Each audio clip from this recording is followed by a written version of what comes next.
22 जून. अध्याय 13वा. प्रकृती पुरुष विवेक योग. दैनंदिन ज्ञानेश्वरी. अलंकापुरी पुण्यभूमी पवित्रम, तेथे नांदतो ज्ञानराजा सुपात्र. तया आठविता पुण्यराशी, नमस्कार माझा सद्गुरू श्री ज्ञानेश्वरांसी.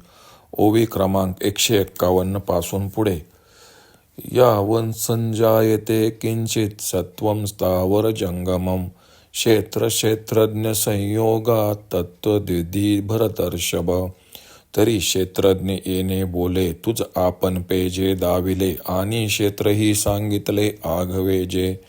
तया एरएरांच्या मेळी, होय जे भूती सकळी. अनिल संगे सलिली कल्लोळ जैसे, का तेजा आणि उखरा. भेटी झाली या वीरा, मृगजळाची या पुरा रूप होय. नाना धारा धारधरी, झळंबलिया वसुंधरी. उठी जे जेवी अंकुरी नानाविधी, तैसे चराचर आघवे. जे काही जीवनावे, ते तो उपयोगे संभवे ऐसे जाण. या लागी अर्जुना क्षेत्रज्ञा प्रधाना, पासून न होती भिन्ना भूत व्यक्ती. समं सर्वेषु भूतेषु तिष्ठन्तं परमेश्वरं, विनश्यस्तस विनश्यन्तं य पश्यति स पश्यति.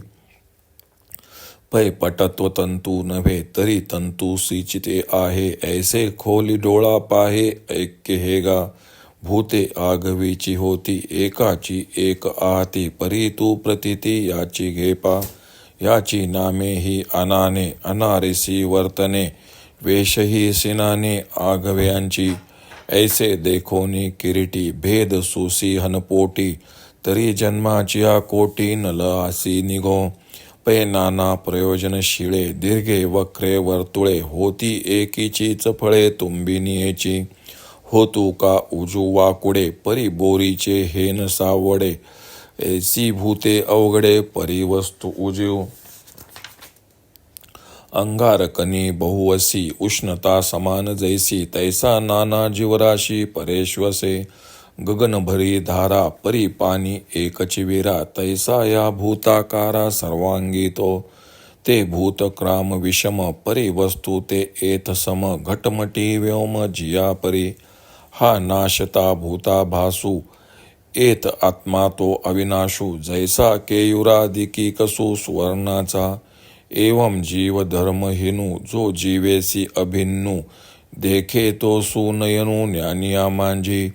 ज्ञानाचा डोळा डोळसा, माझी डोळसू तो विरेशा. हे स्तुती नोहे बोवसा, भाग्याचा तो. समं पश्यन्नि सर्वत्र समवस्थित तिमश्वरम. न हि नस्त्यास्ते मनात्मानं, ततो याति परागतिम. हे गुणेंद्रिय धोकटी, देह धातूची त्रिकुटी. पाच मेळावा ओखटी दारुण हे. हे उघड पाच वेवोली, पंचदा आगी लागिली. जीव पंचानना सापडली, हरिणकुटी हे. ऐसा असोनी ये शरीरी, कोण नित्य बुद्धीची सुरी. अनित्य भावाच्या उदरी दाटीची ना. परी ये देही असता, जो नयेची आपण्या घाता. आणि शेखी पंडुसुता तेथेची मिळे. जेत योग ज्ञानाची या प्रौढी, ओलांडून या जन्म कोडी. न निघो या भाषा बुडी, तेती योगी. जे आकाराचे पैल तीर, जे नादाची पैल मेर. तुर्येचे माझ घर परब्रह्म ते. मोक्षा सकट गती, जेथे येती विश्रांती. गंगादी अपापंती सरिता जेवी. जे सुख येण्याची देहे, पाय पाखळनिया लाहे. जो भूतवैक्षम्ये नोहे विषय बुद्धी. दीपांचिया कोडी जैसे, एकची तेज सरिसे. तैसा जो अस्तुच असे सर्वत्र ईशू. ऐसे निसमत्वे पंडुसूता, जिये तो देखत साता. तो मरण आणि जीविता नागवे फुडा. म्हणून तो दैवागळा, वानित असो वेळोवेळा. जे साम्य से जे डोळा लागला तया. प्रकृतीचेच कर्मानी क्रियमानानी सर्वश. य पश्यन्ति तदात्मानं कर्तारं स पश्यति. आणि मनोबुद्धी प्रमुखे, कर्मेंद्रिय अशेखे. करी प्रकृतीची हे देखे, साचे जोगा. श्रीकृष्ण पुढे अर्जुनास म्हणतात, तरी क्षेत्रज्ञ शब्दाचे निरूपण करताना तुला जे आपल्या स्वरूपाचे ज्ञान करून दिले, व क्षेत्राचे संपूर्ण वर्णन केले. वाऱ्यामुळे पाण्यावर जशा लाटा उत्पन्न होतात तसे क्षेत्र व क्षेत्रज्ञ यांच्या अनिर्वचनीय संबंधाने सर्व सृष्टीची उत्पत्ती होते. किंवा सूर्यकिरण व ओसाडमाळ जमीन यांच्या संयोगाने जसा मृगजळाचा अनुभव येतो, पावसामुळे पृथ्वीवर जसे अनंत अंकुर उत्पन्न होतात, तसे जीवसृष्टी नावाने प्रसिद्ध असलेले चराचर क्षेत्र व क्षेत्रज्ञ या उभय संबंधापासून उत्पन्न होते. म्हणून अर्जुना, पुरुष व प्रकृती यापेक्षा सर्व भूतजात तात्विकदृष्ट्या भिन्न नाहीत. पण वस्त्र म्हणजे जरी तंतू म्हणत नाही तरी ते सर्व तंतूनेच बनले आहे असे विवेकदृष्टीने पाहिले तर त्याचे ऐक्य ध्यानातच होते. सर्व भूतेही दुसऱ्या कोणत्या तरी भूतापासून उत्पन्न होत असतात असे चक्र सुरू असले तरी तू ह्यांच्या स्वरूपाचा निश्चय करताना बारकाईने पहा.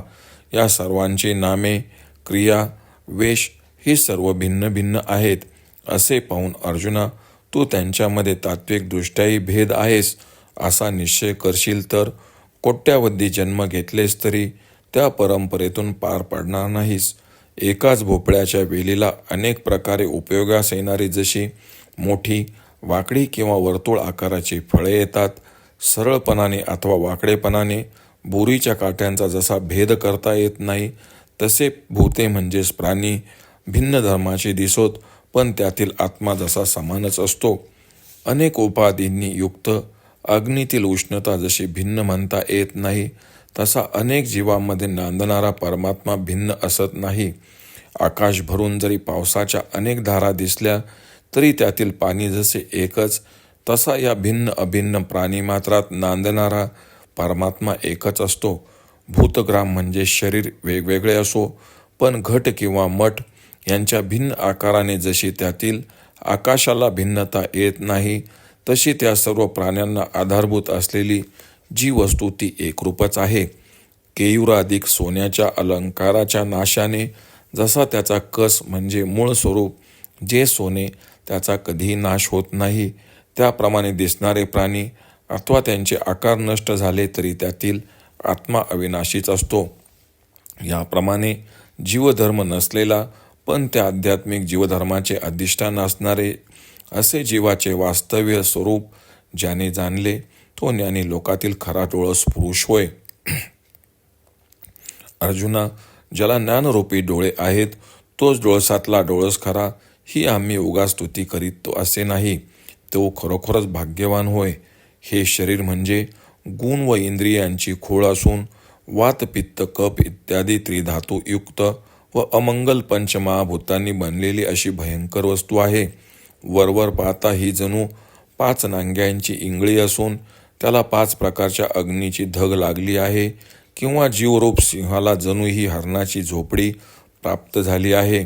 अशा हरणाच्या रहाटीत हा पंचानन कोंडलेला असून आपल्या शाश्वत स्वरूपी विचारांची नखे या अशाश्वत शरीररूपी हरणाच्या उरात खुपशीत नाही. पण या देहात असता ज्याने अशा प्रकारचा आत्मघात केला नाही, हरणाकडून सिंह कोंडला जावा तसा तो कोंडला गेला नाही, तर शाश्वत व अशाश्वत निवाड्याने स्वरूप निश्चय केला आहे, तो अर्जुना शेवटी ब्रह्मपदीच प्राप्त होतो. ते पद म्हणजे ज्या ठिकाणी योगज्ञानाच्या बळावर अनंत जन्म ओलांडून पुन्हा माघारा यावायचे नाही, अशा निश्चयाने योगी बुडी मारतात. जे पद आकार जाताच्या पलीकडे असून शब्दादी पंच विषयांची पलीकडील फड आहे व जे तुर्यावस्थेचे माजगर असून ज्याला परब्रह्म असे नाव आहे, समुद्रात मिळाल्यावर जशी गंगा नदी प्रवाहांना कायमची विश्रांती मिळते, त्याप्रमाणे जे पद मिळाल्यावर मोक्षादी सर्व गतींना अखेरचा विसावा मिळतो. प्राण्यांच्या भिन्नत्वाने ज्याच्या बुद्धीला वैषम्य येत नाही, भ्रम उत्पन्न होत नाही, त्या पुरुषाच्या पायापाशी असे हे लोकोत्तर सुख लोटांगण घालीत येते. कोट्यावधी दिव्यामध्ये जसे तेजाचे रूप एकच असते, त्याप्रमाणे सर्व वस्तूंमध्ये जो नित्य सम म्हणजे एक रूपाने स्थित असतो, असा जो नित्य समरूपाने अविकारी असणारा परमात्मा तो व आजवर आपल्याला जीव म्हणून समजणारा जो मी, हे दोघे एकरूपच आहोत असा ज्याचा निश्चय होतो, तो अर्जुना पुन्हा जन्म मृत्यूच्या फेऱ्यात सापडत नाही. म्हणून अशा प्रकारच्या साम्यरूप शय्येवर समाधिस्थ होणारा असा कोणी विरळा भाग्यवान, त्याची आम्ही वारंवार कौतुकाने स्तुती करतो. आणि मनबुद्धी प्रमुख सर्व कर्मेंद्रियाकडून होणाऱ्या ज्या क्रिया ते सर्व प्रकृतीचे कार्य होय, अशा प्रकारची ज्याची स्पष्ट समजूत असते. ओम श्री रुक्मिणी पांडुरंगाय नमः. ओम श्री ज्ञानराज माऊली नमः.